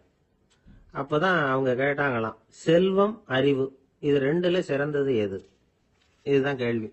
ஹசரத் அலி என்ன பண்ணார் தெரியுமா? அவங்கள ஒவ்வொருத்தரா கூப்பிட்டார். ஒவ்வொரு விதமான பதில சொல்லி அனுப்புனார். முதல்ல ஒருத்தரை கூப்பிட்டார், சொன்னார், அறிவுங்கிறது தீர்க்கதரிசிகள், ஞானிகள், மகான்கள் இவங்களோட பரம்பரை சொத்து. ஆனா செல்வம்ங்கிறது கொடுங்கோலரின் ஆயுதம். அதனால அறிவு தான் சிறந்தது அப்படின்னார். ரெண்டாவது ஆளை கூப்பிட்டார். உங்ககிட்ட செல்வம் இருந்தா நீங்க தான் அதை காப்பாற்றணும். ஆனா அறிவு உங்களை எப்பவும் காப்பாற்றும். ஆகவே அறிவு தான் சிறந்தது அப்படின்னார். மூணாவது ஆளை கூப்பிட்டார். செல்வந்தனுக்கு எப்போதும் விரோதிகள் அதிகம், ஆனா அறிஞனுக்கு நண்பர்கள் அதிகம். அதனால அறிவு தான் சிறந்ததுன்னார். அடுத்தவரை கூப்பிட்டார். செல்வம் அடுத்தவங்களுக்கு கொடுக்க கொடுக்க குறையும், ஆனா கல்விங்கிறது அதிகரிச்சுக்கிட்டே வரும், கொடுக்கறதுனால குறையாது. அதனால அறிவு தான் சிறந்ததுன்னார். இன்னொருத்தரை கூப்பிட்டார். அறிவுள்ளவன் எப்பவும் அதை அடுத்தவங்களுக்கு வாரி வழங்கிக்கிட்டே இருப்பான். அதனால அவங்ககிட்ட தாராளத்தன்மை இருக்கும். ஆனா செல்வந்தன் கிட்ட கஞ்சத்தனம் தான் இருக்கும். அதனால அறிவு தான் சிறந்ததுன்னார். ஆறாவது நபரை கூப்பிட்டார். செல்வத்தை கள்வர்கள் திருடிட்டு போக முடியும், ஆனா அறிவை அப்படி திருடிட்டு போக முடியாது அப்படின்னார். ஏழாவது நபரை கூப்பிட்டார். செல்வம் கால ஓட்டத்துல அழிஞ்சிரும், ஆனா அறிவை கால ஓட்டம் ஒன்றும் பண்ண முடியாது. ஆகவே அறிவே சிறந்ததுன்னார். எட்டாவது ஆளை கூப்பிட்டு சொன்னார், செல்வத்துக்கு எப்பவும் எல்லை உண்டு, நிறை உண்டு, அளவு உண்டு, கணக்கு உண்டு. ஆனா அறிவுக்கு அப்படிப்பட்ட எல்லை எதுவும் கிடையாது. அதனால அதுதான் சிறந்ததுன்னார். அடுத்தவனை கூப்பிட்டார். செல்வம் உள்ளத்துல உள்ள ஒளியை போக்கிவிடும், இருட்டை உண்டாக்கிவிடும், விரிந்த மனப்பான்மையை குறுகலாக்கிவிடும். ஆனா அறிவு அப்படி இல்லை, இருண்ட உள்ளத்துல ஒளியை பாய்ச்சி அதை விசாலப்படுத்துது. அதுதான் சிறந்ததுன்னார். கடைசியா 10வது நபரை கூப்பிட்டார். செல்வம் மனசுல செருக்கை உண்டாக்குது, ஆணவத்தை ஏற்படுத்துது. அதனால நானே கடவுள்னு நினைக்கிற அளவுக்கு மனுஷனை தாழ்த்தி விடுது. ஆனா அறிவு பணிவையும் பண்பாட்டையும் வளர்க்குது. அதனால அறிவு தான் சிறந்ததுன்னார். ஆக இப்படி 10 பேருக்கும் 10 விதமா பதில் சொன்னது மூலமா ஹசரத் அலி அவர்கள் அறிவு தான் செல்வத்தை விட சிறந்தது அப்படிங்கறதுக்கு 10 காரணங்களை சுட்டி காட்டியிருக்கார். அந்த அறிஞர் 10 பேர் கேட்ட ஒரே கேள்விக்கு 10 பதில் சொன்னார். நமக்கு வேண்டிய ஒருத்தர் 10 பேர் கேட்ட கேள்விக்கு ஒரே பதில் சொல்லி சமாளிச்சார். கேள்வி என்ன தெரியுமா? என்கிட்ட வாங்கின கடனை எப்பயா திருப்பி கொடுக்க போற? இதுதான் அந்த 10 பேரும் கேட்ட ஒரே கேள்வி. இந்த மாசம் 26ஆம் தேதி தந்துடுறேன் அப்படிங்கிற ஒரே பதில் சொல்லி அவ்வளவு பேரையும் இவர் அனுப்பி வச்சுட்டாராம். எல்லாரும் போனதுக்கு அப்புறம் இவரை தனியா கூப்பிட்டு கேட்டிருக்கிறாங்க. அது என்ன சார் கணக்கு, 26ஆம் தேதி அன்னைக்கு என்ன அதிசயம் நடக்க போகுது அப்படின்னு கேட்டிருக்காங்க. அதிசயம் அன்னைக்கு இல்ல, அதுக்கு முத நாளே நடக்க போகுதுன்னாராம். விவரமா சொல்லுங்கன்னு இருக்காங்க. வேற ஒண்ணும் இல்லைங்க, 26ஆம் தேதி தானே எல்லாரையும் வர சொல்லி இருக்கிறேன், அதுக்கு முத நாளே நான் புறப்பட்டு தலைமறைவாயிட போறேன் அப்படின்னாராம் ரொம்ப பெருமையா. துருக்மேனியாவுல அஷ்காபாத் அப்படின்னு ஒரு நகரத்துல ஒரு புவியியல் விஞ்ஞானி இருந்தார். அவரு ஒரு நாய்க்குட்டி வளர்த்தார். ஒரு நாள் முன்னிரவு நேரம் ஒரு மேஜைக்கு முன்னாடி உட்கார்ந்து அந்த விஞ்ஞானி ஏதோ கணக்கு போட்டுக்கிட்டு இருக்கிறார். அவருக்கு ஒரு சின்ன பெண் குழந்தை, அது தொட்டில தூங்கிட்டு இருக்குது. அந்த நாய்க்குட்டியும் ஒரு மூலையில படுத்து அது பாட்டுக்கு தூங்கிட்டு இருந்தது. ஒரே அமைதி. அந்த நேரத்துல திடீர்னு அந்த நாய்க்குட்டி துள்ளி எழுந்திருச்சுது. நேரா குழந்தைகிட்ட ஓடிச்சு. அந்த குழந்தைய அது போட்டிருந்த ட்ரெஸ்ஸோட சேர்த்து கவ்வி தூக்குச்சு. தூக்கிட்டு வாசல் பக்கம் ஓடிச்சு. நாய்க்குட்டி குழந்தைய கவ்வி தூக்க முடியுமாங்கிற சந்தேகம் உங்களுக்கு இல்லையா? நீங்க நம்ம ஊர் நாய்க்குட்டியவே பார்த்து பழக்கப்பட்டிருக்கீங்க, அதனால நம்புறதுக்கு சிரமமா இருக்கும். அந்த ஊர்ல எல்லாம் அது ரொம்ப ஸ்ட்ராங்கா இருக்கும், ஒரு ஏதோ கண்ணுக்குட்டி மாதிரி இருக்கும். விஞ்ஞானி அதை பார்த்துட்டார். உடனே அந்த நாய்க்கு வெறி பிடிச்சிட்டுதுன்னு முடிவு பண்ணிட்டு தன்னோட கை துப்பாக்கி எடுத்துக்கிட்டு ஓடி வந்தார். அவர் வெளியில நாய்க்குட்டி எங்க அப்படின்னு பார்த்து தேடுறார். அந்த நேரத்துல அந்த வீடு இடிஞ்சு விழுது. காரணம் பூமி அதிர்ச்சி. இப்படி பூமி அதிர்ச்சி உண்டாக போகுதுங்கிறது அந்த நாய்க்குட்டிக்கு முன்னாடியே தெரிஞ்சு போச்சு. அதுதான் குழந்தைய தூக்கிட்டு வெளியில ஓடி வந்திருக்குது. அது மூலமா அந்த குடும்பத்தையே காப்பாத்தி இருக்குது அந்த நாய்க்குட்டி. இந்த சம்பவம் நடக்கிறதுக்கு 3 நாளைக்கு முன்னாடியே சில பிராணிகளுக்கு இப்படி நடக்க போகுதுங்கிறது தெரிஞ்சிருக்குதான். ஆமா, அந்த நகரத்துல 3 நாளைக்கு முன்னாடியே பாம்பு, பல்லி இதெல்லாம் அது தங்கி இருந்த வலையை விட்டு வெளியில ஓடி வந்துட்டுது. அதே மாதிரி அங்க இருந்த புறாவெல்லாம் பறந்து போயிடுச்சான். இதே மாதிரி யுகோஸ்லோவியாவில் கூட ஒரு நகரம், அங்க ஒரு நாள் ராத்திரி ஒரு மிருக காட்சி சாலையில திடீர்னு ஒரு பெரிய கலவரம், கூச்சல், குழப்பம். அங்க இருந்த கழுதை, புலி, யானை, பறவை எல்லாம் கண்ணாபின்னான்னு கத்த ஆரம்பிச்சுட்டுது. நீர் யானை அதுக்குன்னு போட்டிருந்த தடுப்பையே தாண்டி குதிச்சு வெளியில வந்துட்டுதான். மறுநாள் தான் எல்லாருக்கும் விஷயம் புரிஞ்சுது. அடுத்த நாள் காலையில அங்க பூமி எதிர்ச்சி உண்டாயிட்டுது. இப்ப பாருங்க, அதாவது மனுஷனை போய் தீர்க்க தரிசி அது இதுன்னு சொல்லிட்டு இருக்கிறோம். இவனை விட அது பரவாயில்லைன்னு தோணுது. அதாவது மிருகங்கள் ஒண்ணு நடக்க போகுதுங்கிறத முன்னாடியே புரிஞ்சுக்குதே. சரி, இதெல்லாம் எப்படி அது முன்கூட்டி புரிஞ்சுக்குது? அதுதான் படைப்பு ரகசியம். அதை கண்டுபிடிக்கிறதுக்கு தான் மனுஷன் வந்து ஆராய்ச்சி பண்ணிட்டு இருக்கிறான். விஞ்ஞானிகளோட ஆராய்ச்சி எல்லாம் ஒரு பக்கம் இருக்கட்டும், வீட்டுக்குள்ளேயே சில ஆராய்ச்சி பண்ணி பாருங்களேன். இப்ப சில யோசனை சொல்லி அதை சோதனை பண்ணி பாருங்க அப்படின்னு ஒருத்தர் சொன்னாராம். அதாவது இப்ப மழை வருமா வராதா அப்படின்னு தெரிஞ்சுக்கணுமா, உடனே ஒரு பூனைக்குட்டி பின்னாடியே மெதுவா போய் அது என்ன செய்யுதுன்னு கவனிச்சு பார்க்கணும். பூனைக்குட்டி தன்னோட பாதத்தினால சுகத்துல வந்து அப்படி கீறிக்கிட்டு இருக்கும். அப்படி கீறினா கண்டிப்பா மழை வரும். சில சமயம் பூனைக்குட்டி அப்படி மல்லாந்து படுத்துக்கிட்டு பாதத்தை உயர தூக்கும், அப்படியும் அப்படியும் புரளும். இப்படி செஞ்சதுன்னா அன்னைக்கும் மழை இருக்காது. அதனால முன்னாடி இருந்தது மழை வர்றதுக்கு அறிகுறி, இது மழை இல்லைங்கிறதுக்கு அறிகுறி. பறவைகள், பிராணிகள் இதுகளோட நடவடிக்கைகளை பார்த்துட்டு அதையெல்லாம் அடிப்படையா வச்சுதான் காலநிலையை கண்டுபிடிக்கிற கருவிகளை கண்டுபிடிச்சிருக்கிறாங்க. வாத்து இருக்குல்ல, சில சமயம் தன்னோட அழகை தன்னோட இறகுகள்ல அப்படியே புதைச்சிக்கும். அப்படி செஞ்சா குளிர்காலம் வரப்போகுதுன்னு அர்த்தம். பருவநிலை குளிரா மாறப்போகுதுங்கிறதுக்கு இதுதான் அறிகுறி. சிட்டுக்குருவி இருக்குதுல்ல, அதெல்லாம் புழுதியில உழுந்து புரளும், சிறகுகளை வந்து படபடன்னு அடிச்சுக்கும். அப்படி செஞ்சா மழை வரப்போகுதுன்னு அர்த்தம். ஒண்ணு மட்டும் நாம நல்லா தெரிஞ்சுக்கணும், இயற்கையின் சீற்றம்னு சொல்றோம் இல்லையா, இயற்கை ஏன் நம்ம மேல கோவப்படுது? இயற்கையை நாம அனுசரிச்சு போறதில்ல, அதனால கோவப்படுது. காடுகளை அழிக்கப்படாது, விலங்குகளை கொல்லக்கூடாது, இயற்கை ஏற்படுத்தி வச்சிருக்கிற சமநிலையை கெடுக்கப்படாது. அதை புரிஞ்சுக்கிட்டு வாழ்ந்தோம்னா பூமியும் நடுங்காது, நாமளும் நடுங்க வேண்டிய அவசியம் இருக்காது. ஒருத்தர் இருந்தார், சாராய கடைக்கு போனாராம், நிறைய சாப்பிட்டார். அப்புறம் சொன்னார், இது ரொம்ப அற்புதமான சரக்கு போல இருக்கு, உள்ள போன உடனே இந்த பூமியே நடுங்கிறது மாதிரி இருக்கு எனக்கு அப்படின்னாராம். இதுக்கு கடைக்காரர் சொல்லியிருக்கார், நீங்க சாப்பிட்டது வெறும் பச்சை தண்ணி தாங்க, இப்ப ஏற்பட்டிருக்கிறது நிஜம் பூமி அதிர்ச்சி அப்படின்னாராம். ஒரு ஊர்ல ஒரு ராஜா இருந்தார். அந்த ராஜாவுக்கு ஒரு மந்திரி. ராஜா ரொம்ப நியாயமானவர், நேர்மையானவர், கண்டிப்பானவர். தப்பு செய்யறது யாரா இருந்தாலும் தண்டனை கொடுப்பார். வேண்டியவங்களுக்கு ஒரு நியாயம், வேண்டாதவங்களுக்கு ஒரு நியாயம்ங்கிறதெல்லாம் அவர்கிட்ட கிடையாது. ஒரு சமயம் அரசவையில அந்த அமைச்சரே வந்து விதிமுறைகளுக்கு புறம்பா ஏதோ நடந்துட்டு இருக்கார். மன்னருக்கு கோபம் வந்துட்டுது. உடனே அந்த அமைச்சரை கிட்டத்துல கூப்பிட்டு அவர் கன்னத்துல ஓங்கி ஒரு அறை கொடுத்துட்டாராம். உடனே அந்த அமைச்சர் என்ன பண்ணார் தெரியுமா, நேரா போனார், அங்க நின்றுகிட்டு இருந்த இன்னொருத்தர் கன்னத்துல ஓங்கி அரைஞ்சார். அரை வாங்கினவர் திகைச்சு போயிட்டார். இவர் ஏன் நம்மள வந்து அரைகிறார் அப்படின்னு யோசனை பண்ணார். மன்னரும் திகைச்சு போயிட்டார். நாம இவரை அரைஞ்சா அதுக்காக இவரு போய் இன்னொருத்தர் அரையணுமா அப்படின்னு யோசனை பண்ணார். அவர் இவருக்கு என்ன பைத்தியமானு கூட நினைக்க ஆரம்பிச்சுட்டார். ஆனா என்ன ஆச்சுன்னா, அப்புறம் அமைச்சர் அவர் கவனிச்சுக்கிட்டு இருந்தாரா, அவர் இன்னொருத்தர் அரைஞ்சார் இல்லையா, அந்த அரை வாங்கின ஆசாமியை பார்த்து கத்திக்கிட்டு இருந்தார். யாரு? அமைச்சர். ஏன்பா என்கிட்ட அறைய வாங்கிட்டு இப்படி விவரம் இல்லாம நின்றுட்டு இருக்கிறிய, நான் உனக்கு கொடுத்ததை நீ வேற யாருகிட்டயாவது கொடுத்துரு அப்படின்னார். உடனே அந்த ஆள் பார்த்தான், தனக்கு அடுத்தபடியா நின்றுட்டு இருந்தவன ஓங்கி ஒரு அரை அரைஞ்சான். அவன் கண்ணத்தை தடவிட்டே யோசனை பண்ணான். இது ஏதோ புரிஞ்சுக்கிட்ட மாதிரி அடுத்தாப்புல நின்றுட்டு இருந்தவன அரைஞ்சான். இப்படி இந்த அறை வந்து மாறி மாறி போய்கிட்டே இருக்குது. ஊரு பூரா பிரயாணம் பண்ண ஆரம்பிச்சுட்டுது. அன்னைக்கு ராத்திரி அந்த ராஜா படுக்கிறதுக்காக போனார். அந்த நேரம் பார்த்து அவர் கண்ணத்துல பலார்னு ஒரு அறை விழுந்தது. நம்மளே அறையிறது யாரு அப்படின்னு அதிர்ச்சியோட மன்னர் திரும்பி பாக்குறாரு. அரைஞ்சது அவரோட மனைவி. என்னாச்சு உனக்குன்னு கத்துனார் ராஜா. உங்களுக்கு தெரியாதா, ஊர் பூரா ஒருத்தர் மாத்தி ஒருத்தர் மூலமா இந்த அறை வந்து பிரயாணம் பண்ணிட்டு வருது அப்படின்னாங்க அந்த அம்மா. அப்படின்னா ஆரம்பிச்ச இடத்துக்கே வந்துட்டுதா அப்படின்னாராம் மன்னர். என்ன சொல்றீங்கன்னு கேட்டிருக்காங்க. இவர் விவரத்தை சொன்னாராம். அப்படின்னா நீங்க ஆரம்பிச்சு வச்ச இந்த விளையாட்டை நான் முடிச்சு வச்சுட்டேன் அப்படின்னாங்களாம் அந்த அம்மா. மறுநாள் காலை மறுபடியும் அரசவை கூடிச்சு. அந்த அமைச்சர் மன்னரை பார்த்து கேட்டார், என்ன மகாராஜா, என்கிட்ட கொடுத்ததை திருப்பி வாங்கிட்டீங்களா அப்படின்னாராம். இப்படி நடக்கும்னு நான் எதிர்பார்க்கவே இல்லைன்னாரு மன்னர். ஆனா நான் எதிர்பார்த்தேன். அது எங்க போயிட போகுது, ஊர் பூரா சுத்தி கடைசியில உங்ககிட்ட தான் வந்து சேரும் அப்படிங்கறது எனக்கு தெரியும் அப்படின்னாரு அமைச்சர். இந்த கதை வந்து வேடிக்கையா இருந்தா கூட இதுல உள்ள கருத்து முக்கியமானது. இந்த உலகத்துல பல கருத்துக்கள் இப்படிதான் மாறி மாறி சுத்தி வந்துகிட்டே இருக்குது. நம்மால் ஒருத்தன் தன்னுடைய நண்பன் ஒருத்தனை கடத்தெருல பார்த்தான். உடனே ஓடி போய் பலார்னு ஒரு அறை கொடுத்தானா. அவன் கண்ணத்தை தடவிட்டு ஏன்டா என்ன அரைஞ்சேன்னு கேட்டிருக்கான். நீ ஏன்டா என்ன முட்டாள்னு என் மனைவிட்ட போய் சொன்னேன் அப்படின்னு இருக்கான் அவன். உன்னை ஒரு முட்டாள்னு சொன்னதுக்காகவா நீ என்ன அரைஞ்ச அப்படின்னு கேட்டிருக்கான் இவன்.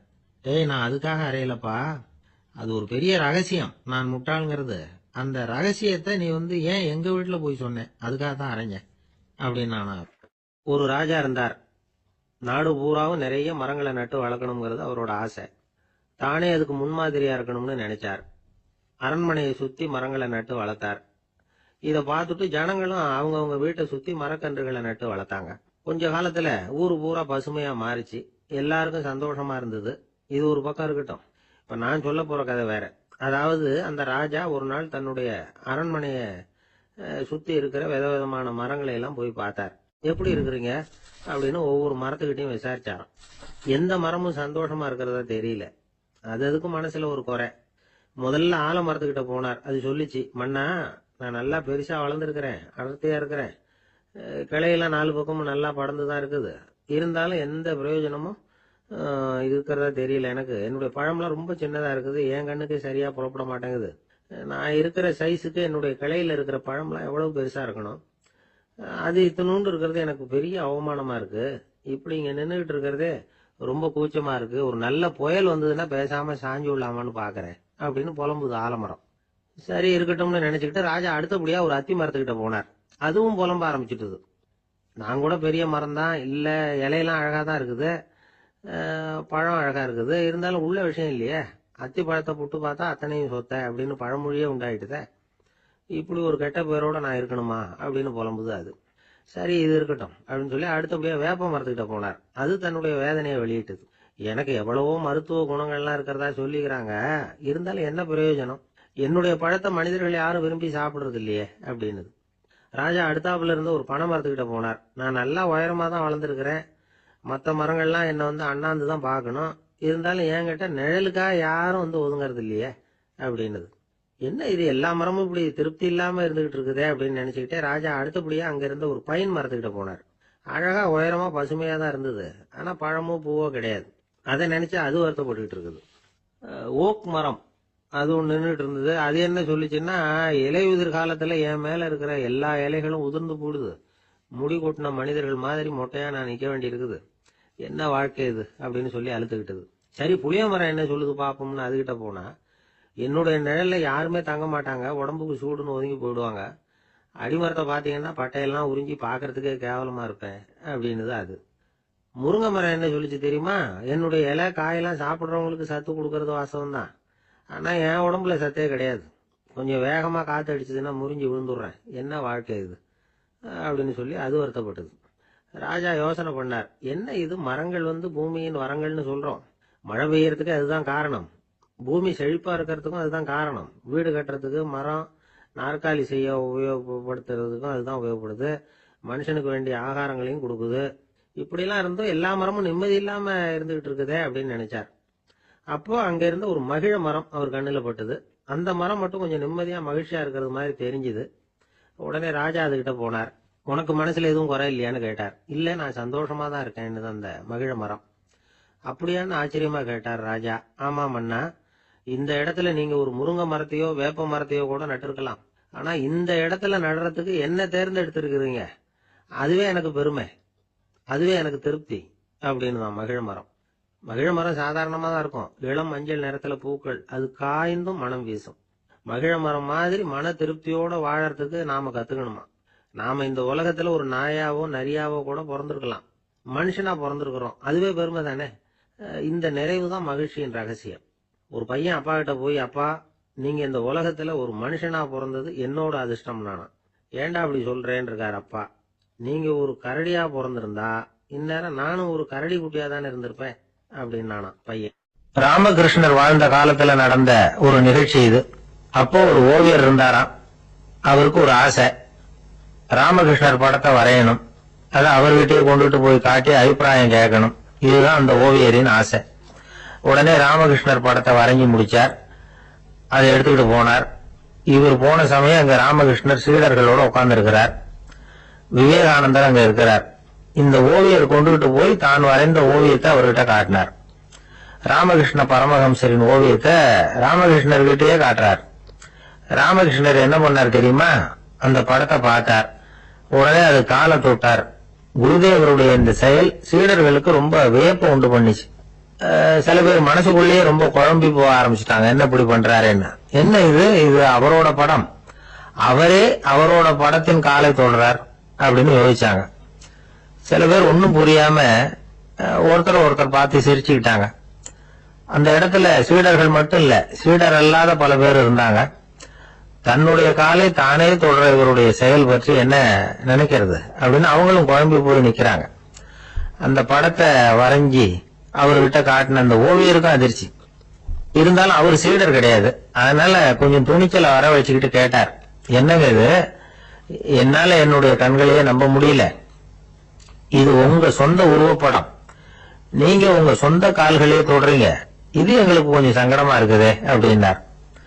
ராமகிருஷ்ணரின் கண்கள்ல ஆனந்த கண்ணீர் வழிஞ்சுதான். அவர் சொன்னாராம், இது என்னோட படம்ங்கிறது எனக்கு தெரியும், ஆனா இது என்னோட படம்ங்கிறதுனால நான் இதோட காலை தொடல, நீ என்னுடைய சமாதி நிலைய இந்த படத்துல படம் பிடிச்சு காட்டியிருக்கிற, அதனால அதோட காலை தொடறேன். சமாதி நிலையில யார் இருந்தாலும், அது என்னுடைய படமா இருந்தாலும் சரி அல்லது வேற யாருடைய படமா இருந்தாலும் சரி, படம் யாருதுங்கிறது முக்கியம் இல்ல, இதுல எது முக்கியம்னா அது தன்னை உணர்ந்த ஒரு உணர்நிலையின் படம். அப்படி இருக்கிறப்போ அதோட காலை நான் தொடணும், அதுக்கு நீங்க எல்லாரும் ஏன் சங்கடப்படுறீங்கன்னு எனக்கு தெரியல அப்படின்னாராம். இப்பதான் அங்க இருந்த சீடர்களுக்கும் மற்றவங்களுக்கும் விவரம் புரிஞ்சுதான். இதுக்கு முன்னாடி யாரும் செய்யாததை இவர் செஞ்சிருக்கிறார், ஆனா அவருடைய காரணம் ரொம்ப நியாயமானது அப்படிங்கறத உணர்ந்தாங்களாம். இதுவரைக்கும் ஆன்மீகத்துல சமாதி நிலை, அதாவது தன்னை உணர்ந்த நிலை பற்றி புரிஞ்சுக்கிட்டோம். இல்லறத்துல ஏற்படக்கூடிய சமாதி நிலை பற்றி உங்களுக்கு தெரியுமா? ஒரு அம்மா டாக்டர் கிட்ட வந்து சொன்னாங்களாம், டாக்டர், என் வீட்டுக்காரருக்கு உடம்புல ஏதோ கோளாறுன்னு நினைக்கிறேன், நான் எவ்வளவு நேரம் பேசினாலும் காதல விழாத மாதிரி உட்கார்ந்துருக்கிறார் அப்படின்னாங்களாம். அதுக்கு அந்த டாக்டர் சொன்னாராம், அம்மா அது உடம்பு கோளாறு இல்ல, அது ஒரு பெரிய திறமை அப்படின்னாராம். தேசத்து மேலையும் தாய்மொழி பேர்லயும் செலுத்துற அன்புக்கு அபிமானம்னு பேர், தேசாபிமானம்னு சொல்றமே இதுதான். ஒரு கணவன் மனைவி பேர்ல காட்டுற அன்புக்கு காதல்னு பேரு, கடவுள் பேர்ல செலுத்துற அன்புக்கு பக்தின்னு பேரு. இப்படி அன்புல பல ரகம் இருக்கிறப்போ அதுல உள்ள வித்தியாசம் தெரியாம இடம் மாத்தி அன்பு காட்டினா இடைஞ்சல் தான். சரி, இந்த அன்பை பத்தி விஞ்ஞானம் என்ன சொல்லுது தெரியுமா? இதயத்தை பாதுகாக்கிறதுக்கு முக்கியமா தேவைப்படுற ஒண்ணு இந்த அன்புதான்னு சொல்லுது. நெதர்லாந்து விஞ்ஞானிகள் இது ஆராய்ச்சி பண்ணியே கண்டுபிடிச்சிருக்கிறாங்க. கொஞ்சம் முயல் குட்டிகளை 2 குரூப்பா பிரிச்சாங்க. 2 குரூப்புக்கும் கொழுப்பு அதிகமா உள்ள ஆகாரத்தையே கொடுத்துட்டு வந்தாங்க. ஆனா ஒரு குரூப்புக்கு வெறுமன ஆகாரத்தை கொடுத்ததோட சரி, இன்னொரு குரூப் முயல்களுக்கு ஆகாரம் கொடுத்ததோட நிறுத்திக்கல. அதுக்கு முன்னாடி கூண்டுகளை திறந்து விட்டு முயல்களை கொஞ்ச நேரம் எடுத்து கொஞ்சி விட்டு அதுக்கப்புறமா ஆகாரம் கொடுத்தாராம் ஆராய்ச்சியாளர். இந்த குரூப்புக்கு இதய பாதிப்பு 60% குறைச்சலா இருந்ததுதான்.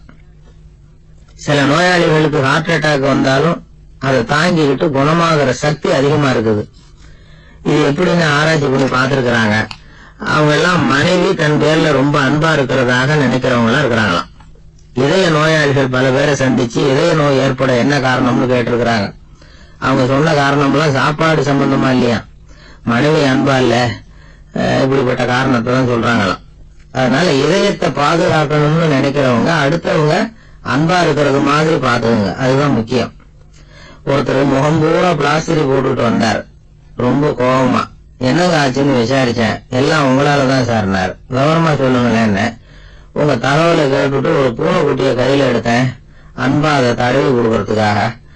ஆனா அது முந்திக்கிட்டது, அது என் முகத்தை தடவி கொடுத்துட்டது, முகம் பூரா நகை கீறல், அதுதான் இப்படி அப்படின்னார்.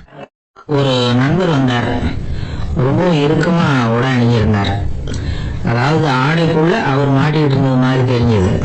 ஏன் துணி குறைச்சலா எடுத்துட்டீங்களா அப்படின்னு கேட்டோம். இல்லைங்க, எனக்கு எப்பவுமே இறுக்கமா உடை அணியறது தான் பிடிக்கும் அப்படின்னாரு. ஒருத்தர் எப்படி உடை அணிகிறார் அப்படிங்கறத வச்சு அந்த ஆள் எப்படிப்பட்டவர் அப்படிங்கறத கண்டுபிடிச்சிடலாம். உடை அணிகிற விதம் ஒருத்தருடைய மனநிலையை வெளிப்படுத்துதான். இப்ப இறுக்கமான உடை அணிகிறவங்க பொதுவா மன நிம்மதி இல்லாதவங்களா இருப்பாங்களாம், கோபக்காரங்களா இருப்பாங்களாம். ரொம்ப தொலைதொலைப்பா ஆடை அணிகிறவங்க இருக்கிறாங்கல்ல, அவங்க எல்லாம் அமைதியான ஆளா இருப்பாங்களாம், சாந்தமா இருப்பாங்களாம். இவங்க எல்லாம் போராடுறதுக்கு சரியா வரமாட்டாங்களாம். இப்படி ஒரு கணிப்பு இருக்குது. அதனாலதான் போர் வீரர்களுக்கு எல்லாம் இறுக்கமான உடையை தான் கொடுக்கறது வழக்கம். ஆனா சன்னியாசிகளை பாருங்க, அவங்களுக்கு எல்லாம் ரொம்ப தொலை உடைகள் தான். அவங்க எல்லாம் டைட் பேண்ட் போட்டுட்டு நிக்க மாட்டாங்க சன்னியாசிகள்லாம். அதே மாதிரி சன்னியாசிகள்லாம் காவி உடைய தேர்ந்தெடுக்கிறதுக்கும் காரணம் உண்டு. பல ஆண்டுகள் சோதனை செஞ்சு பார்த்துட்டு தான் சன்னியாசத்துக்கு காவி தான் சரி அப்படின்னு முடிவு பண்ணியிருக்கிறாங்க. இப்போ பௌதீக விஞ்ஞானப்படியும் அதுதான் சரி. அதாவது சூரிய ஒளியில 7 வண்ணங்கள் உண்டு. ஒரு பொருள் மேல அது விழும்போது அந்த பொருள் நமக்கு சிவப்பா தெரிஞ்சதுன்னா அந்த பொருள் சிவப்பை தவிர மற்ற எல்லா நிற கதிர்களையும் உள்வாங்கிக்கிட்டு சிவப்பு நிறத்தை மட்டும் வெளியில விடுது. அதாவது விலக்கி விடுது. அதனாலதான் அந்த பொருள் சிவப்பா தெரியுது. உடல் ஆரோக்கியத்துக்கு ஓரளவு சிவப்பு தேவைப்படுது. அதனாலதான் காவி உடை அணிஞ்சா சூரிய ஒளி ஓரளவு சிவப்பு விலகி போகும். அதாவது சிவப்பின் பலனும் கிடைக்கும், இந்த சிவப்பின் கெடுதல் இல்லை அப்படின்னு யோசனை பண்ணாங்க. காவி உதய வேளையின் நிறம். கீழ் வானத்துல கதிர் உதிக்கிற வேளையில முதல் ஒளி தோன்றுகிற நேரத்துல காவி நிறம் தான் கசி. தியானம் செய்யறப்ப முதல்ல காணக்கூடிய ஒளி காவி நிறம் தான். தியானத்தின் உச்ச நிலையின் நிறம் நீலம். தியானம் காவி நிறத்துல ஆரம்பமாகி நீல நிறத்துல நிறைவடைகிறது அப்படிங்கிறார் ஓஷோ. நீலம் தியான சிகரம், காவி தியான ஆரம்ப குறியீடு, ஒரு சன்னியாசியின் ஆரம்ப தரிசனம் அப்படிங்கிறார் அவர். ஒருத்தர் நாள் பூரா காவி உடைய அணிஞ்சிருந்தா அந்த நிறம் அவருக்கு தியானத்தை பற்றிய நினைவை ஊட்டிக்கிட்டே இருக்கும். இப்படியே ஆடைக்கும் தியானத்துக்கும் இடையில ஒரு தொடர் ஏற்படுது. ஒரு துறவியின் உள்ளார்ந்த பண்பா அது மாறுது. கடை வீதியில ஒரு பொருள் வாங்க போறோம், அது மறந்துடக்கூடாதுங்கிறதுக்காக ஞாபகம் முடிச்சு போட்டுக்கிறோம். அந்த முடிச்சுக்கும் பொருளுக்கும் தொடர்பு இல்லை. ஆனா கடை வீதிக்கு போன உடனே அந்த முடிச்சு அந்த பொருளை ஞாபகப்படுத்துது. அதாவது அந்த முடிச்சு ஒரு தொடர்பு அம்சமா அமையுது. அது மாதிரிதான் காவி உடையும். ஒரு துறவி நடக்கும்போது, சாப்பிடும்போது, குளிக்கும்போது அவருடைய காவி உடை அவருக்கு ஞாபகப்படுத்திக்கிட்டே இருக்கும். அது ஒரு நிலைப்படுத்தப்பட்ட நினைவாக ஞாபகம் முடிச்சாக மாறிடுது. காவி ஆடை இல்லைன்னா ஒருத்தரால துறவியாக முடியாதுன்னு அர்த்தம் இல்லை. அதே நேரத்துல காவி ஆடையால ஒன்றும் பிரயோஜனம் இல்லை, அதுல ஒன்றும் அர்த்தம் இல்லை அப்படின்னு சொல்லிட முடியாது. இதுதான் உண்மை. இவ்வளவு தூரம் காவி ஆடையை பத்தி சொல்றதுனால எல்லாரும் சன்னியாசியா போடுவோம் அப்படின்னு நாம சொல்றதாக யாரும் நினைச்சிடக்கூடாது.